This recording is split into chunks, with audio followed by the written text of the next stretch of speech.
할렐루야. 8월 9일 주일 매일 성경 묵상입니다. 오늘 말씀은 이사야 22장 1절에서 25절의 말씀입니다.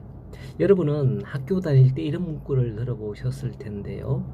내일 지구의 종말이 올지라도 나는 오늘 한 그루의 나무를 사과나무를 심겠다 라고 말한 사람은 누구일까요?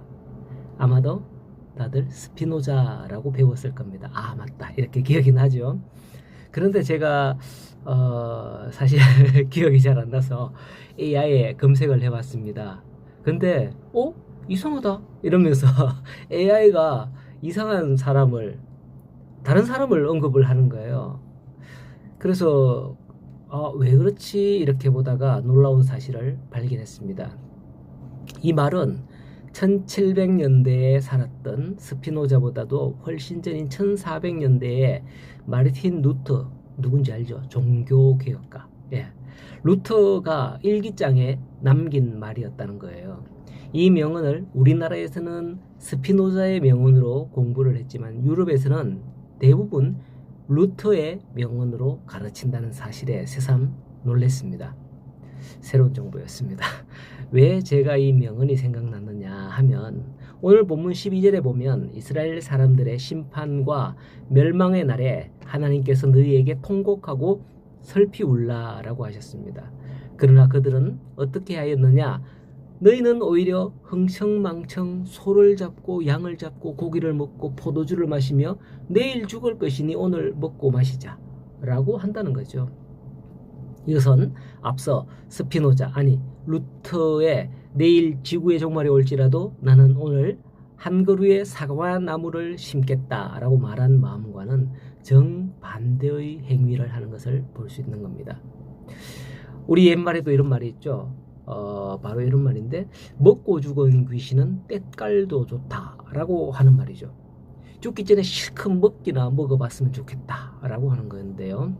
죽으면 모든 게 끝난다라는 것인데, 이런 생각을 가지는 건 오늘 본문의 심판을 받는 이스라엘만의 생각이 아닌 듯해서 우리 조상들이 남긴 말에도 씁쓸한 마음, 그런 생각이 들기도 하네요.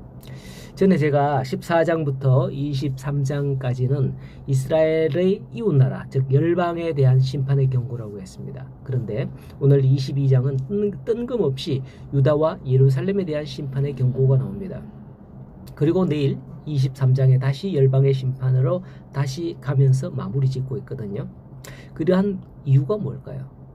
이리 갔다 저리 갔다 하는 그런 사실을 볼 때 하나님이 왜 열방을 심판한다 그래놓고 왜 우리나라를 심판하지?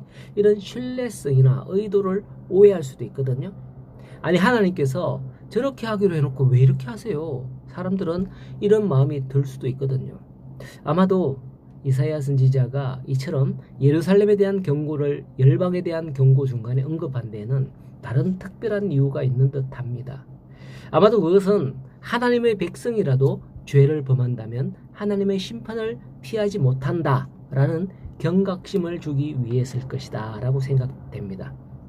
열방들에 대한 심판이 쭉 나오니까 아마도 이것을 듣는 유다 사람들은 얼씨구나 하면서 하나님 이것도, 하나님 저것도, 저 나라도 우리 어쨌습니다, 저 나라도 어쨌습니다, 뭐 기도하거나 뭐 그래 하지 않겠어요?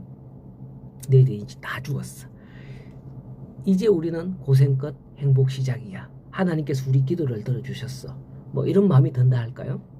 아마도 우리도 오늘날 그렇지 않겠어요? 막 하나님께서 내가 하는 기도마다 막 들어주면 막 우쭐대고 교만해지지 않을까요? 그렇습니다. 하나님의 열방에 대한 심판의 경고가 계속되면서 유다 사람들은 자칫 하나님은 이방인들은 심판하시되 선민인 자신들은 무조건 구원하실 것이다 라는 오해에 빠질 우려가 있었습니다. 하지만 하나님은 공의로우신 분이셔서 비록 자기 백성이라 할지라도 죄를 범하면 그대로 모른 척 봐주신다는 것을 보여주는 것이 아닙니다. 봐주지 않는다는 걸 보여주시는 거죠. 지금도 세상은 그렇잖아요. 당신과 우리가 같은 편 아닙니까? 그 수월하게 좀 봐주고 넘어갑시다, 뭐 이렇게 함으로써 힘과 권력을 남용하는 그런 일들이 많았죠. 그러나 하나님은 그렇지 않다는 경고를 하시고 계시는 것이 오늘 본문의 말씀입니다. 따라서 우리는 이러한 사실을 통해서 하나님의 백성이라도 죄를 범하면 하나님의 심판을 피하지 못한다는 사실을 다시 한번 생각해 봐야 합니다. 히브리서 10장 26절의 말씀 보면 우리가 진리를 아는 지식을 받은 후 짐짓 죄를 범한 적 다시 속죄하는 제사가 없다라는 말씀이 나옵니다. 여기서 짐짓은 고의적이고 반역적인 죄를 의미합니다. 이것은 바로 히브리서 6장 4절에서 6절에 말씀하는 바 한번 빛을 받고 하늘의 은사를 맛보고 성령에 참여한 바 되고 하나님의 선한 말씀과 내세의 능력을 맛보고도 타락한 자들은 다시 새롭게 되어 회개할 수 없나니 이는 그들이 하나님의 아들을 다시 십자가에 못 박아 드러내놓고 욕되게 합니다 하는 말씀이 나오는 겁니다.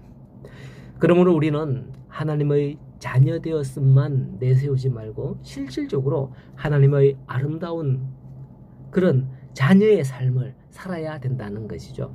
하나님께서 세상의 종말에 안 믿는 자들을 심판하실 것이다 라는 그런 사실만 우리가 막 내세우지 말고 우리는 그 경고를 마음에 가지고 예수 그리스도 믿음 안에서 우리가 살아야 된다라는 것입니다.